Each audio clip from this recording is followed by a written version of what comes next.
livro dessa semana foi um dos melhores livros que eu li no ano de 2025. Não é um livro de ficção. Até gostaria que fosse, porque tem certas realidades que aparecem nesse livro que não são ficção, mas eu bem que gostaria, porque são bem, assim, absurdas. É um livro muito interessante, mas ao mesmo tempo muito revoltante, porque trata de uma temática que revolta muito. Apesar de que muita coisa que é falada nesse livro, a gente meio que já sabe. Quando eu digo a gente, eu tô falando nós, réis mortais, pessoas que não somos ricas. Mas eu tô falando rica de verdade mesmo, tá? Como eu acho que não tem nenhuma pessoa riquíssima aqui assistindo esse vídeo, tem? Não, acho que não tem. Então eu acho que esse livro, ele foi feito pra você. Agora, se você é rico, tá vendo esse vídeo, que eu duvido muito, e quer ler esse livro também, você até pode. Só não sei se você vai conseguir entender bem o que ele quer dizer.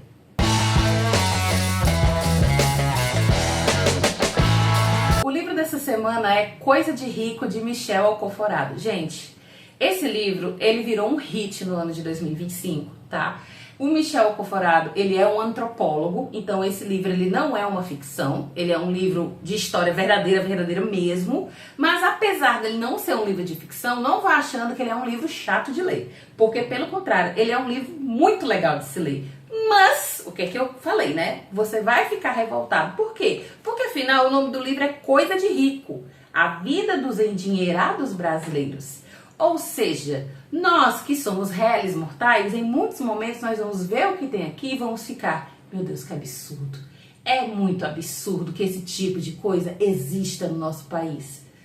Só que a gente já sabia, né, que existia. Pode ser que tenha uma ou outra coisa que admire a gente, mas se você tem um pouquinho de senso crítico, um pouquinho de visão, né, um pouquinho de noção da realidade e um pouquinho também de noção de classe social, você sabe muito bem que as pessoas ricas de verdade, elas vivem em um mundo e uma realidade completamente diferente do nosso. E essa é a realidade que o Michel vai mostrar nesse livro. Como antropólogo, né, o Michel resolveu estudar essas pessoas ricas. Não foi um trabalho fácil, porque o Michel não é um homem rico. Então, para ele conseguir ter acesso a essas pessoas foi uma novela. E ele fala bem direitinho disso nesse livro, porque o tempo todo tem uma pessoa que fica perguntando: e como foi que você conseguiu? E como foi que você conseguiu? Como foi que você chegou a ser chamado de antropólogo de luxo? E ele vai explicar, mas não foi um processo fácil, porque esse mundinho, o mundinho das pessoas ricas, ele é um mundo que é acessível para as pessoas ricas. Então ele não é acessível ao resto do mundo. E quando eu digo pessoas ricas, não é aquela pessoa que tem uma mercearia na sua esquina. Não é aquele dono da lanchonete. Não é aquela influencer que tem, sei lá, tantos mil seguidores, um monte de labubu e acha que é rica. Ela até pode ser rica, mas ela não é esse tipo de rico. Porque os ricos, em sua maioria que vão aparecer aqui, são o que a gente chama de rico de berço. Aquelas pessoas que têm nome, sobrenome, muitos sobrenomes enormes, fortes, imponentes. Vai ter gente aqui que você vai olhar o sobrenome e vai dizer: opa, eu conheço essa pessoa, eu já ouvi falar. Inclusive, tem umas fofocas maravilhosas aqui. Pode ser que algumas vocês peguem, pode ser que outras não. Eu confesso que teve umas fofocas que eu amei saber, tá? Tipo, por exemplo, que o Ike Batista nunca esteve na listinha dos grandes ricos do Rio de Janeiro. Aí você pensa assim: o Ike Batista não era uma figura importante? Então, mas parece que para algumas pessoas ele não era tão importante assim. Só que o livro não é sobre fofocas. Obviamente, tem fofoca aqui, mas ele, em sua maioria, é um convite à reflexão. As fofocas são boas? São ótimas, porque afinal, quem é que não gosta de fofoca? Eu amo. Inclusive, eu fiquei muito preocupada com Guilhermina Guindo depois que eu li esse livro. Não sei se ela tá bem. Guilhermina, se você estiver assistindo esse vídeo, por favor, conta pra mim o que foi que aconteceu, tá? Porque eu quero uma devolutiva dos acontecimentos aqui desse livro. Mas assim, fora as fofocas, ele é um convite à reflexão. E como eu falei aqui inicialmente, muitas dessas coisas a gente já sabia, né? Quando a gente pensa em gente rica, rica, rica mesmo, rica de verdade, a gente já sabe como é que é esse universo paralelo em que eles não conhecem outras realidades, onde eles não falam os nomes dos empregados, porque eles nem sequer sabem os nomes dos empregados, onde eles são acostumados a somente dar ordens com um olhar, já ter tudo resolvido, todos os seus problemas resolvidos. Ou seja, uma realidade bem distante da nossa, mas que a gente já imagina. Até porque a gente já via, a gente vê na televisão, a gente vê em novela e tal. Só que o Michel, ele se aprofunda muito mais e, inclusive, ele explica muito da origem desse comportamento dos ricos. E ele fala do rico brasileiro, tá? Durante o livro, a gente vai ver que o Michel conheceu muitos ricos brasileiros, de diversos tipos, diversas pessoas, e ele fez realmente uma análise dessas pessoas, uma análise comportamental, tudo que influencia aquele tipo de comportamento da pessoa, e a gente consegue entender por que eles vivem nessa realidade paralela. Mas a gente tem alguma afinidade, tem algum apreço a eles? Eu não tive nenhum. Não tive nenhum apreço. Sem contar que eu, no final da história, eu pensei, gente, ser muito rico deve ser muito cansativo. Mas cansativo em que ponto? Cansativo de trabalhar? Claro que não, né? Eu tô falando cansativo do tipo, ter que manter uma figura e ter que manter aquela figura o tempo inteiro, sabe? Você não pode relaxar. Você o tempo todo tem que parecer para os outros uma coisa que às vezes você não é. Aquela coisa das aparências. E quando eu digo para os outros, não é aparecer para os pobres. O Michel mostra que os ricos, eles também têm que aparecer para os ricos. Ele fala o tempo todo aqui no livro sobre o termo que são os termos os de dentro e os de fora. Os de fora somos nós, que não somos ninguém, né? E os de dentro são os outros ricos, porque obviamente existe rinha de rico, existe aquela coisa assim, velada, discreta, mas tem aquele negócio de manter as aparências. Imagina que insuportável você não conseguir relaxar um minuto, porque você tem que ficar mantendo as aparências o tempo todo, para ninguém notar que tem alguma coisa errada, ninguém notar que você tá indo à falência, porque rico não empobrece, rico vai à falência, rico não fica pobre, fica falido. É o que diz o livro, né? Imagina você ter que sustentar a pose o tempo todo. Assim, quem é rico acho que já aprende do berço, né? Eu acharia insuportável. Mas o que vale muito a pena, ao meu ver, nesse livro, é que apesar da gente achar que a gente já meio que sabe tudo sobre o universo dos ricos, ou da gente pensar, mas se eu fosse rica, eu também ia ser assim. Esse livro é um convite à reflexão. Primeiramente, se você não for rico de berço, se você for uma pessoa que se tornou rica, será que você vai ser tão bem aceita assim no meio dessas pessoas? Se você for bem aceito no meio dessas pessoas, será que você não teria que ficar performando a vida inteira? Né? Atuando o tempo todo? E afinal, onde vivem? De que se alimentam? O que pensam essas pessoas? Sim, porque elas pensam. Por mais que sejam pensamentos tortos. Mas elas pensam. Então, o Michel, ele conseguiu adentrar nesse universo de uma maneira sutil, né? Ele demorou, mas quando ele conseguiu, ele virou tipo assim, aquela coisa, nossa, você é antropólogo? Nossa, que legal! Eu acredito que eles nem sabiam, a maioria deles nem sabia o que um antropólogo faz, tá? Inclusive, eu me lembrei muito dos livros da Agatha Christie quando eu leio, sabe? Porque sempre quando a gente lê os livros da Agatha Christie, tem algum personagem que não é uma pessoa rica, de família rica, mas ele tá lá, um professor, um arqueólogo, um estudioso em alguma área específica. E eu nunca tinha parado para pensar nisso. Daí quando o Michel começa a falar sobre ele ser antropólogo e ter conseguido adentrar nesse universo, onde ele era apelidado de antropólogo de luxo, foi meio que tipo assim, nossa, isso é tão exótico. Vamos botar esse cara perto da gente? Ele é tão interessante, tão diferente da nossa realidade. Aí eu pensei, acho que era mais ou menos isso que acontecia nos livros da Agatha Christie, né? Aquela coisa de um professor. O professor em realidade nenhum é rico, né? Mas vamos manter esse professor que ele é tão interessante. Como é que... excêntrico. Ele é tão excêntrico, tão diferente de nós. Vamos manter ele aqui. Aí eu pensei, gente, os ricos meio que sempre fizeram isso, né? Mas que bom que o Michel teve esse momento de antropólogo de luxo, porque só assim a gente pôde ser agraciado com esse livro maravilhoso, que tem horas que você ri do absurdo, do ridículo. Sério, tem umas coisas bem ridículas aqui, de verdade. E tem hora que você fica revoltado, você quer destruir todo o sistema, aí você lembra que você não consegue destruir o sistema, né? E aí você fica talvez um pouco depressivo, e óbvio, fofoquinhas também, né? Mas isso é o de menos, porque Michel Alcoforado não é Léo Dias. Michel Alcoforado não é Hugo Glóris. Michel Alcoforado é Michel Alcoforado, o antropólogo de luxo para os ricos. O antropólogo para nós, réis mortais. E o escritor desse livro, que é, uma maravilha.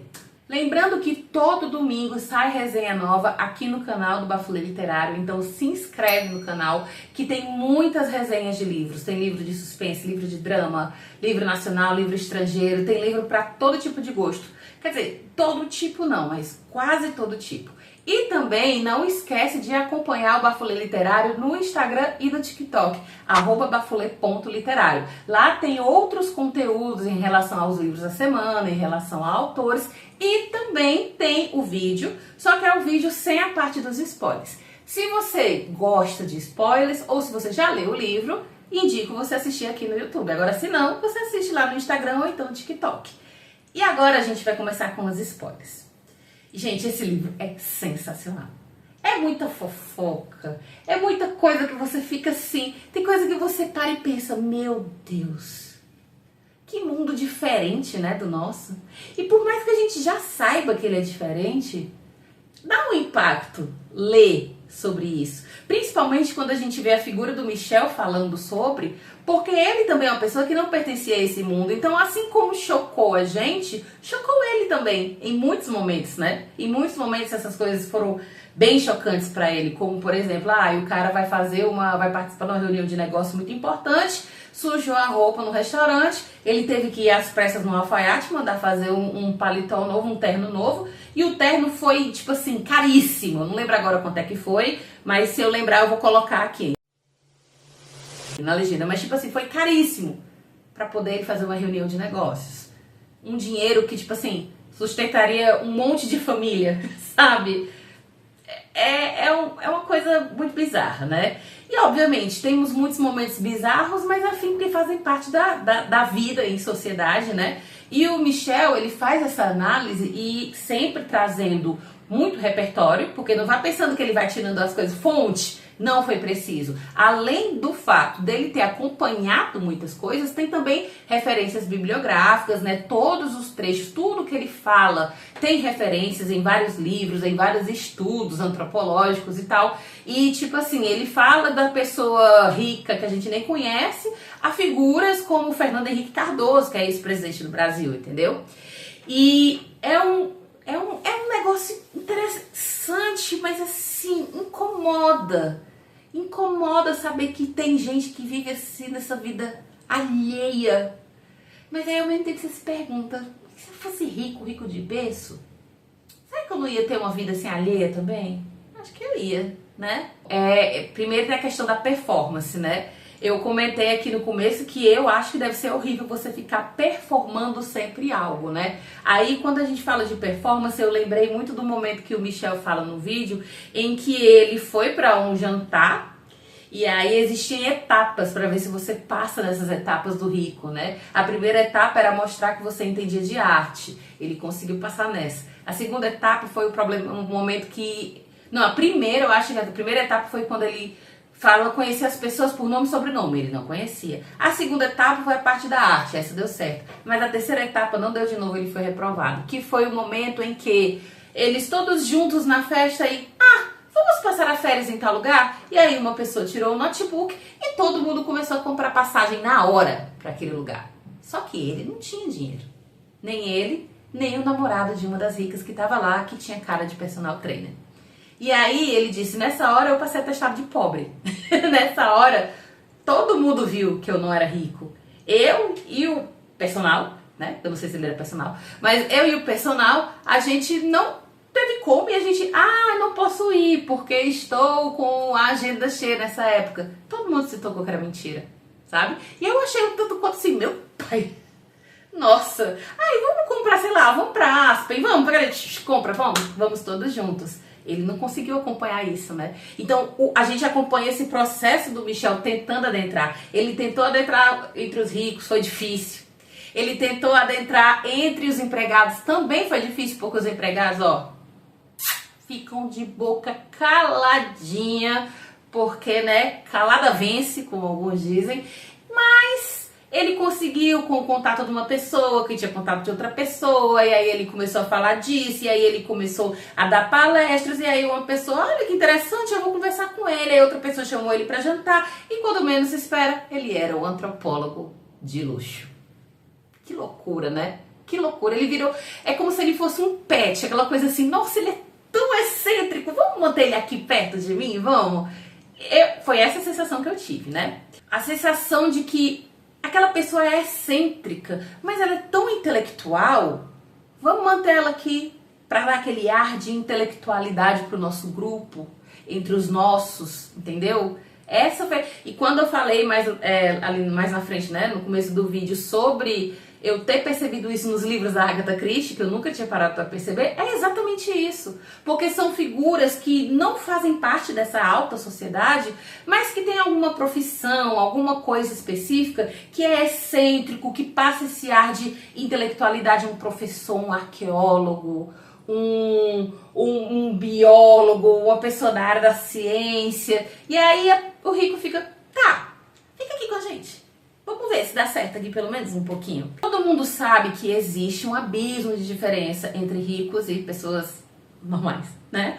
E existe também esse abismo de diferença dentro, né? Com os de dentro. E você consegue ver, através do Michel, essa diferença entre os ricos de berço, que são aquelas pessoas que são ricos de natureza, né, de família ricas há gerações. Inclusive é bem interessante que ele até explica esse termo da gente rico de berço, essa coisa que a gente tem, essa mania que a gente tem de objetificar as coisas, de colocar sempre um objeto para mostrar um certo status. E eles performam isso entre os de dentro. Então, eu sou um rico de família rica. Você é um rico cujo pai trabalhou muito e ficou rico. Não somos iguais. Eu sou um rico de família, ó, tradicionalíssima. Você é uma rica que ficou rica na internet, fazendo publi e vendendo joguinhos de aposta e tigrinho. Não somos iguais. As pessoas de fora podem achar que nós somos iguais, mas nós não somos iguais. Uma das coisas que eu achei legal que ele falou, né, até fazendo um gancho com esse meu último comentário, foi em como a elite, quando uma coisa se populariza demais, a elite já não quer mais. Eu lembrei muito de uma certa influencer dizendo que estava se mimando, né, ao comprar uma bolsa específica, que aparentemente é uma coisa muito exclusiva, e eu pensei, era uma coisa que eu já meio que pensava também, e é isso que faz sentido. Se aquilo ali se populariza a ponto de outras pessoas que estão de fora quererem ter e tentarem ter aquilo, nem que seja falsificado, o rico de verdade já não quer mais. Ah, eu não quero isso aí mais não. Não quero mesmo. Outra coisa também é o fato deles se apegarem muito a determinadas coisas como sobrenome. Ah, porque a minha nona é de origem italiana e eu tenho cidadania italiana. Mas você não nasceu na Itália, você nasceu no Brasil, você é brasileiro. Mas, porém, todavia, contudo, entretanto, você é uma pessoa que se acha superior a todos os outros, porque alguém, em algum momento dos seus antepassados, veio pra cá pro Brasil. Sendo que, muito provavelmente, essa pessoa veio pra cá pra sobreviver, porque foram pouquíssimos os que tinham dinheiro e vieram pra cá. A maioria, né? A maioria fez dinheiro aqui. Inclusive tem um documentário, uma espécie de documentário, né? Do History Channel, que se chama, acho que é Gigantes do Brasil. São 4 episódios. Inclusive um dos Gigantes do Brasil é o Gimli, que eu acho que era bisavô da Guilhermina Gimli, que eu comentei aqui antes, mas eu vou falar de novo dela, tá? E esses Gigantes do Brasil não chegaram ricos aqui, mas eles ficaram. Então, nossa, que legal que você tem uma origem italiana, ou seja lá qual for, alemão, whatever. Mas, lembre-se que você não vem de uma linhagem de tão rica assim. Você só tem um sobrenome gringo. Menos. Então, as pessoas se apegam, os ricos se apegam muito a isso, a essa coisa do sobrenome, a essa coisa do objeto, tipo naquele momento em que ele tá na casa de um conhecido que é diplomata, e a mãe dele do diplomata tá lá, e eles têm uma gaiola gigante e uma foto do pai, do avô dessa mulher, com uma pessoa importante e uma arara dentro de uma gaiola. E eles assim, fulano de tal, acho que era o Rondon, acho que foi o Rondon, deu essa arara pro meu avô, pro meu pai, dentro dessa gaiola. Então todas as outras gerações tinham que cuidar dessa ave. Obviamente a ave não existia mais, mas a gaiola ainda existe. Como uma simbologia de que olha a relevância que a gente tem. E mesmo que o rico esteja falido, ele ainda tem que manter certas coisas que é para mostrar que ele ainda tem alguma relevância. Mesmo que ele não tenha relevância nenhuma. O tratamento dos empregados também não me admirou nem um pouco. A maioria não sabe nem quem são os empregados, né? Geralmente os empregados de baixo calão, eles são contratados por outros empregados. Pode ser que eles conheçam um ou dois, talvez a governanta, o nome da governanta, talvez o nome do motorista, talvez, né? Mas os outros, eles entram mudos, eles saem calados. E eu achei legal que teve um momento em que ele falou do Fernando Henrique Cardoso, que foi presidente, né, do Brasil durante 2 mandatos nos anos 90. Não sei se vocês vivenciaram, mas eu vivenciei, né? E o Fernando Henrique Cardoso, ele era de família rica. E aí o Michel até comenta que ele fazia assim, ó, traga água. E a água se materializava na frente dele, até que a esposa dele ensinou a ele que era bom ele pelo menos saber pedir. Tipo assim, por favor, aprender o nome de um ou outro empregado, porque simplesmente o cara dizia, traga água, e a água aparecia, ó. Assim, gente. Nunca pensei na minha vida em tratar alguém desse jeito. Eu já acho assim, eu enquanto pessoa pobre, eu já acho meio tosco não, eu acho horrível, eu acho mal educado. Pessoas que falam com as outras com tom de ordem. Sabe, tipo, você tá aqui numa praça de alimentação, aí alguém tá no restaurante, já vivenciei isso. Aí vai falar com a pessoa do restaurante assim, bote isso aqui, traga isso aqui, faça isso assim. Quê? Bote, traga, faça? Por que você tá dando ordem pra essa pessoa? Se ela, primeiro que ela não é só empregada, e mesmo que fosse, por que você não consegue falar direito, sabe? Rico tem educação, mas a gente fica, que educação são essas, né? Mas, enfim, reflexões, né? Essa parte também não me espantou, mas eu achei muito interessante na parte que uma das empregadas conversando com ele falou que sentiu o cheiro de um perfume da patroa, né, e das amigas, que era o J'adore da Dior, e ela comprou um J'adore da Dior na Renner, parcelado em não sei quantas vezes. Mas aí ela disse, eu não uso para ir trabalhar, porque eu não quero nem imaginar o que a minha patroa faria se ela descobrisse que a empregada está usando o mesmo perfume que ela. Então existe o rico de berço e o emergente, que é aquele que se tornou rico depois. E é muito nítido que por mais que o emergente tente, ele ainda não tá lá. Isso é muito evidente quando ele fala do spa de ricos. Lá pro final do livro ele fala desse spa que virou hit entre ricos, mas começou a ter uma separação. Porque começaram a entrar outros tipos de ricos que não eram esses ricos de berço. Blogueiras, jogadores de futebol, pagodeiros. E aí o pessoal, rico de verdade, não. A gente não vai se misturar. Inclusive, na hora que ele fala da blogueira que fez uma confusão lá, porque queria se sentar na mesa chique, que era reservada, e a outra rica de berço, foi lá fazer uma confusão com ela, eu queria muito saber quem era essa blogueira. Apesar de que é capaz de eu nem saber, se ele dissesse o nome eu não ia nem saber, porque eu não conheço muita gente dessa área assim, da influência, mas enfim, eu fiquei bem curiosa mesmo, porque a gata foi humilhada. Ela foi humilhada. E aí, né, eu lembrei também daquele momento em que ele fala sobre o abaixo-assinado que os moradores do bairro elitizado de Higienópolis, lá em São Paulo, fizeram. E nesse abaixo-assinado, as pessoas não queriam que tivesse metrô em Higienópolis. Então é para ter metrô em Higienópolis, porque que tipo de gente esse metrô vai trazer? Ora, que tipo de gente? As pessoas que trabalham lá, né? Porque se tem rico em Higienópolis, tem pobre trabalhando para ele. Então o metrô com certeza seria uma facilidade para essa pessoa, ainda mais se tratando do trânsito de São Paulo. Mas não. Não vamos não, que isso daqui vai sujar a nossa região. E de fato, até hoje não existe metrô em Higienópolis. Aí é óbvio, né? Tem aquela parte das fofoquinhas, né? Algumas pessoas a gente consegue identificar quem são, outras a gente não consegue, né? Quando ele fala do Walter Salles, né? Da família do Walter Salles, todo mundo sabe que o Walter Salles é milionário, né? Quando ele fala também do que fez Tropa de Elite, que também é rico, isso aí eu não sabia. Ele cita uma pessoa com o sobrenome do Vivier, ele diz sim, o pai de Gregório do Vivier. Pessoas ricas de berço, que às vezes a gente nem sabia que eram tão ricas assim, entendeu? Então, são citados muitos nomes, alguns nomes não são, outros são.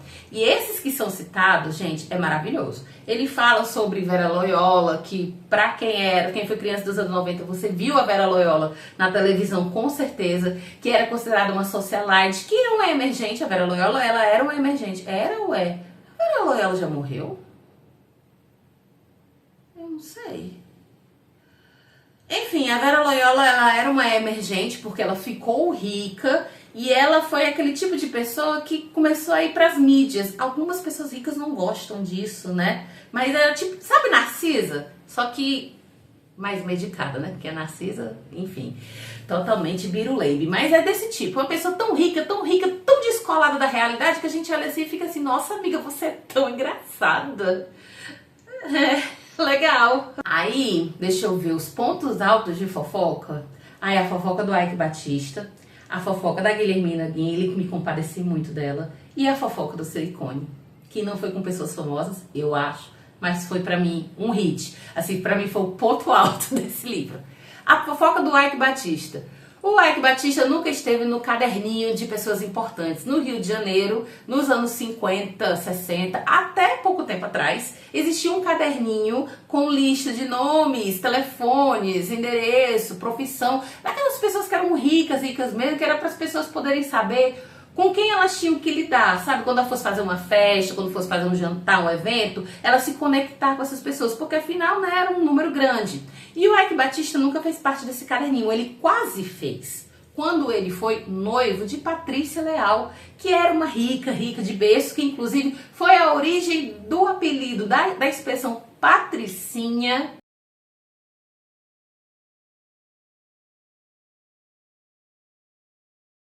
Porque o colunista social da época, que falava muito sobre pessoas ricas e tal, falava muito sobre ela e como a maneira que ela se vestia, a maneira que ela andava, e aí ele cunhou o termo Patricinha por conta dela. Ike Batista foi noivo dela, Ike Batista estava à beira de se casar com ela e Ike Batista conheceu a atriz e modelo Luma de Oliveira e ele largou tudo e foi viver o grande amor.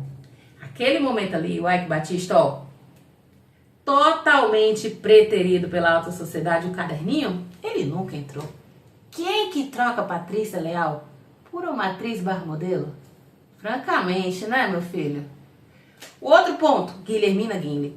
Guilhermina Guinle queria se aliar ao Country Club. Essa parte eu não entendi muito bem, porque esses negócios de rica é meio bizarro pra mim. Tipo, ela fazia parte do Country Club como por conta da família, né, aquelas coisas de clube de rico, mas eu acho que ela queria ter, não sei se era ações, alguma coisa assim. E aí, só que pra você conseguir isso, não é só você ter dinheiro, tem toda uma análise do seu perfil. E Guilhermina Guinle pensou, pelo amor de Deus, eu sou da família Guinle, meu amor. Minha família é importante.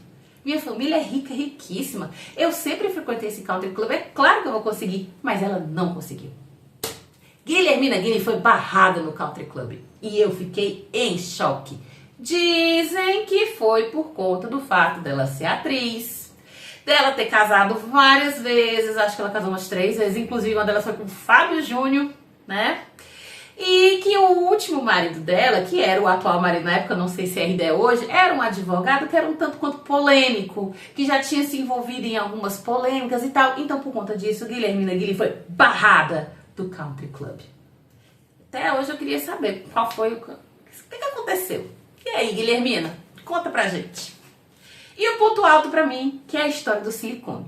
que é quando um casal específico, não é um casal de famosos, tá se separando. E aí, né, o Michel fica por dentro dessa história e tal, porque a mulher, ela era emergente e o marido era rico, riquíssimo. E aí ele pediu o divórcio e tal, foram se separar e ela foi pedir pensão, tipo assim, eu preciso apenas dessa pequena quantia para sobreviver e cuidar dos nossos filhos. E era uma quantia enorme.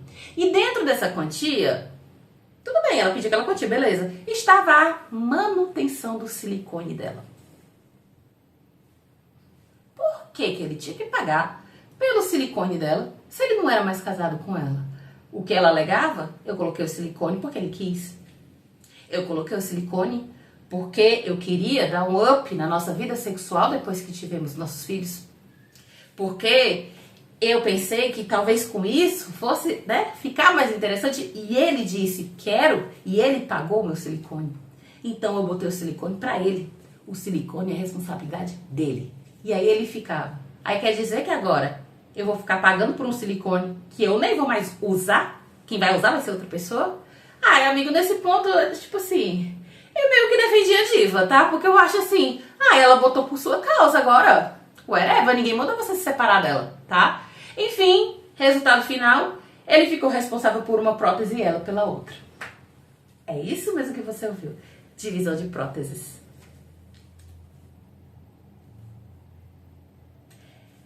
Isso é um primor, gente. Onde é que você vai ouvir uma história dessa de novo? Um ex que paga uma prótese de silicone enquanto você paga outra? Isso é incrível! Absoluto cinema. Sendo que nem é cinema, é vida real. Só que é vida real de uma gente que vive uma realidade, né, meio distópica. E tem ainda os ocupados e desocupados, né? Eu amei esse termo que o Michel cunhou, que é tipo, aquela pessoa... Porque o rico tá sempre ocupado. Por mais que ele não esteja, ele sempre vai dizer que tá ocupado, a agenda dele tá lotada. E tem aqueles que não fazem nada, mas eles sempre estão se mantendo ocupados. E aí tem aqueles que são os artistas. É aquele artista que não faz arte. É aquele que é cantor, mas ninguém conhece uma música. É aquele que é pintor, mas ninguém conhece uma pintura. Mas ele tem uma ocupação. Nem que seja uma ocupação que ninguém vê. Então ele é um ocupado desocupado. Ele não tem ocupação nenhuma no fim das contas. Mas ele pelo menos pode fingir que tem, né? Ai, ai. Adoraria. Tem uns Nepo Babies que entram aí nesse negócio, viu? Porque tem uns Nepo Babies que realmente trabalham, mas tem outros que eu acho que eles são só ocupados e desocupados mesmo. Por isso, o nosso livro da semana é Coisa de Rico, de Michel Alcoforado.